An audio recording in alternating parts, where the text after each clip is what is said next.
Greetings folks, in this video I'm going to be having a look at this beast, which is, at the moment it's called the TopRC T14. It has been around for at least 10 years under different names. Originally, the first time I was aware of it was called the T2M Zest, which was about 10 years ago. The plane basically hasn't changed at all over those 10 years. It's just been called different names. The first time I reviewed it, it was called the Skysurfer X9 from Banggood. That was about 6 years ago. And at that stage, I thought this was the best beginner's plane available. And I still think that is the case. I recently recommended a close friend of mine to get this as his first plane.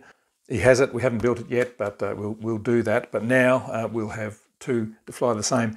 In Australia, it gets called the Prime RC T14 at a very good price. So yeah, check it out at your local Australian hobby shops. But this has come from Banggood.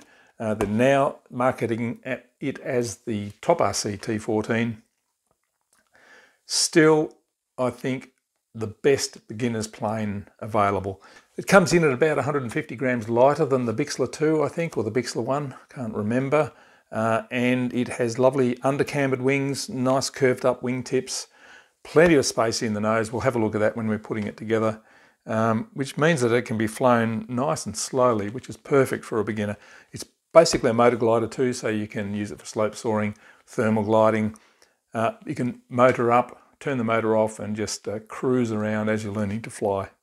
A great model which has stood the test of time, and you can do lots of mods to it too. You can easily change the motor. What I also did was move the servos out of the battery bay down to the tail to give more room inside, but there's a bucket load of space in the battery bay there.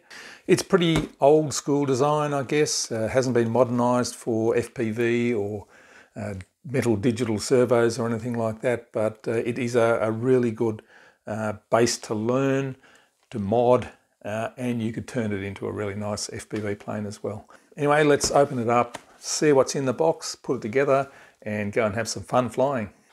Might as well go through some of the specs. Wingspan 1400 millimeters, length 980, weight 590 grams. Motor is a 2604 1950 kV ESC 20 amps, 9 gram analog plastic servos, and it is designed for a 1300 3S.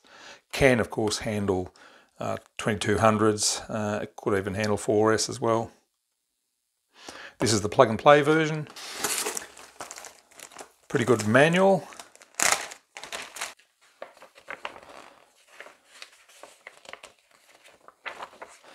Decent photos to show how to put it all together. It is very easy assembly. From memory, there's no glue that's needed. It's just all bolted and screwed together. All good stuff. All the spares you can get if you need them.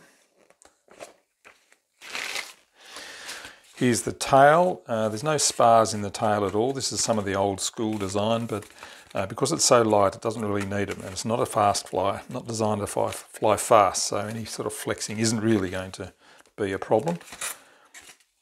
Control horn's already installed and a plastic bracket there to attach the tail to the fuselage.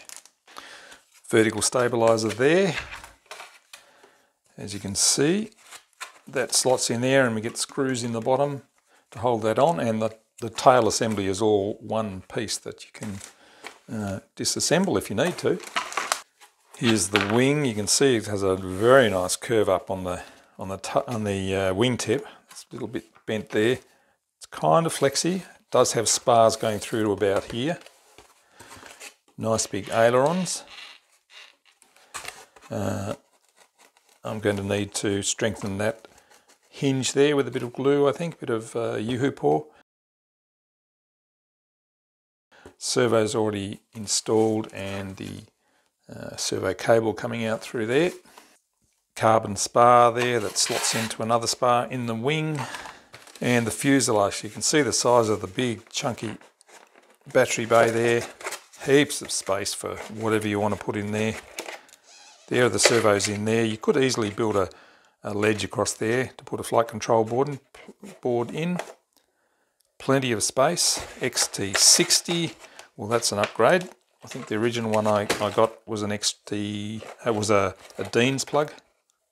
3-pin DuPont coming from the ESC plus another wire, so we're going to have to investigate what that's all about. That might be ESC telemetry, I wonder, or reversing signal, who knows. Little motor there. Carbon fibre shaft going down the middle and the push rods coming out. And this little plastic block here stops the tail from sliding off once you've bolted it all in, or you can glue it all together if you want to. Nice quality foam. It's pretty standard sort of stuff. Not particularly dense or heavy or too soft or anything, just good quality stuff.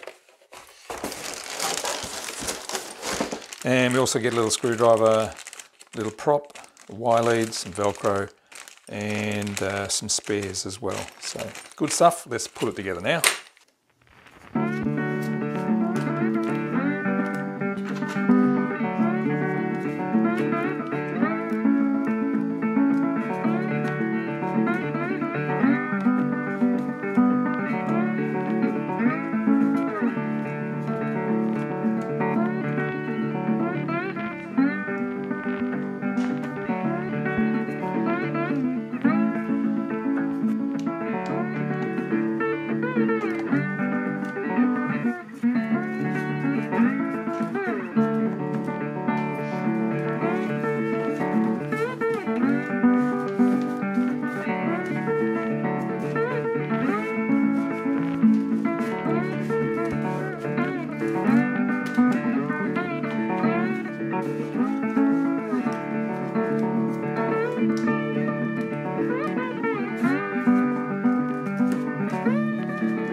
Lovely day for maiden flight of the TopRC T1400.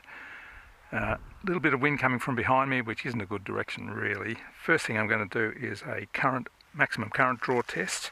I have weighed it up with the 2200 3S. It weighs about 760 grams. With my 3S 18650, which is what I'll be flying with, it's about 720 grams, so nice and light. But first of all, current draw. Let's see what we get.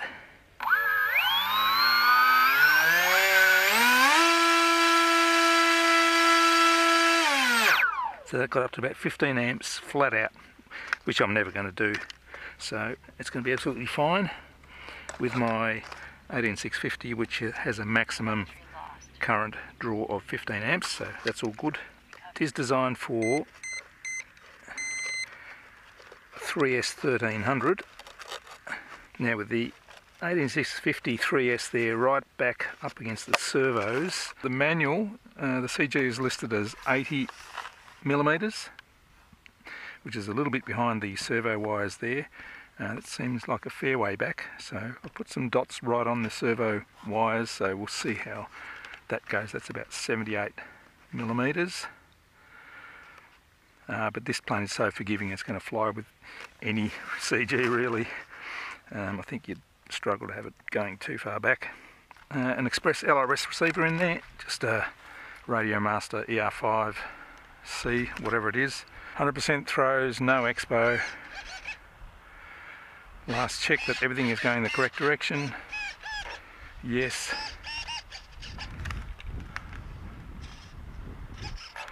Going to launch right into the sun, unfortunately, but we'll turn back straight away. So I'll do a bit of a flight just to make sure everything's right. I know it's going to be right because it's just a wonderful little plane. Then I'll put a camera on board and we'll get some lovely views. We'll see if we can do a little bit of gliding as well. Wrong direction for slope soaring, but never know, there might be a bit of thermal lift up there. But anyway, here we go.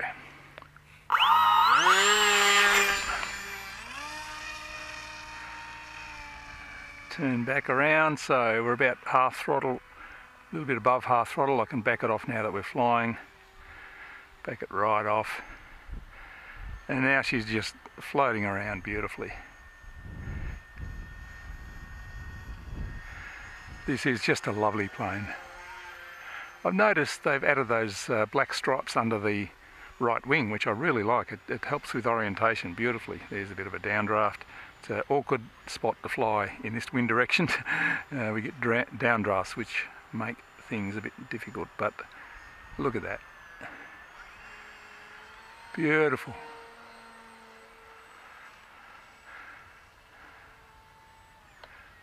Throttle off now. So that's gliding, that is going a little bit nose down, so I can push the battery back a bit further or use a lighter battery, but look at how much of a glider it is. I can probably slope off these trees. Anyway, magic. Lovely plane. Easier to fly than the Bixlers. More of a glider.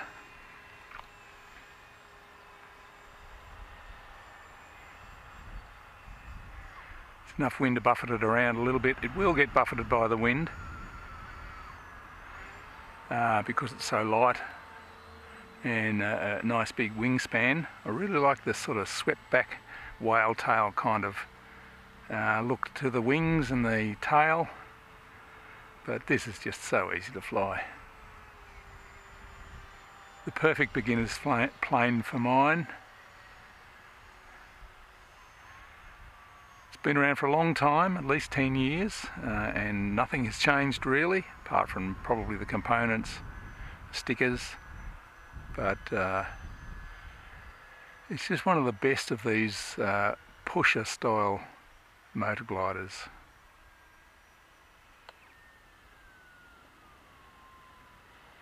Would be a magic slope soarer. Look at that, just gliding along. Really would be okay as a thermal, entry-level thermal glider as well. Look at that. It's beautiful.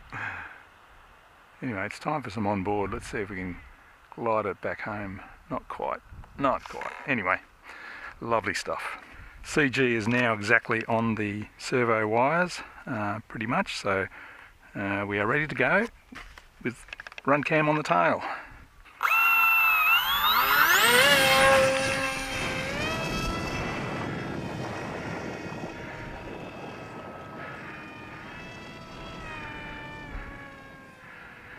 Would benefit from a bigger motor and a bigger prop, I think. Maybe even 4S. It's a little bit underpowered, but we're up and away now. Climbing.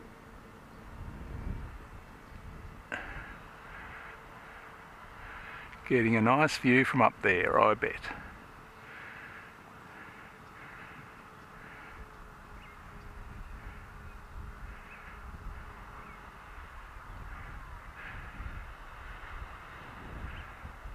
See how we go gliding. That is just beautiful. On a nice warm day out in a flat field, you would definitely catch thermals and slope soar easily too.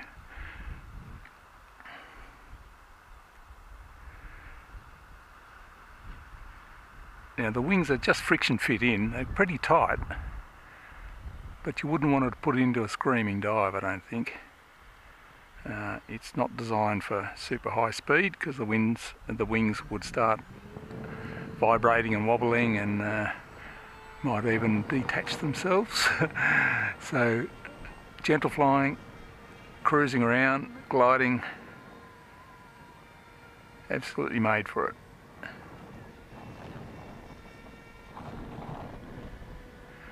Better do the obligatory loop. Handles it no problems at all, a tight loop. And a squirrely roll, does it all easily.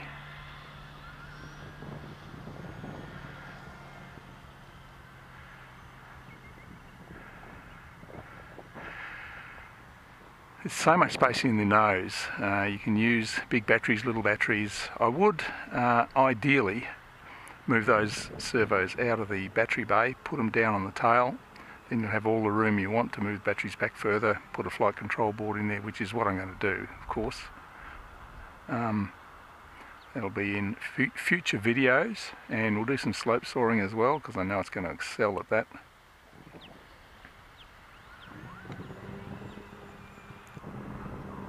If the wind was onshore, I'd be able to just hang up there in the slope lift. There's a bit of lift coming off the hill maybe.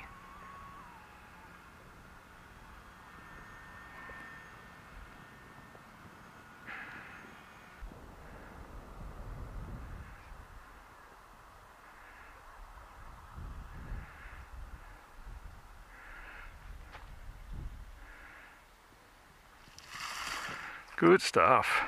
Lovely plane. So there you go, TopRC T1400, one of the best pusher motor gliders available. The best beginner's plane of this style, I believe. It is light, floaty, docile performance, and plenty of space in the battery bay there for doing whatever you want to do. A really, really nice plane. Highly recommended from me. Thanks for watching. See you in the next video.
Mm-hmm.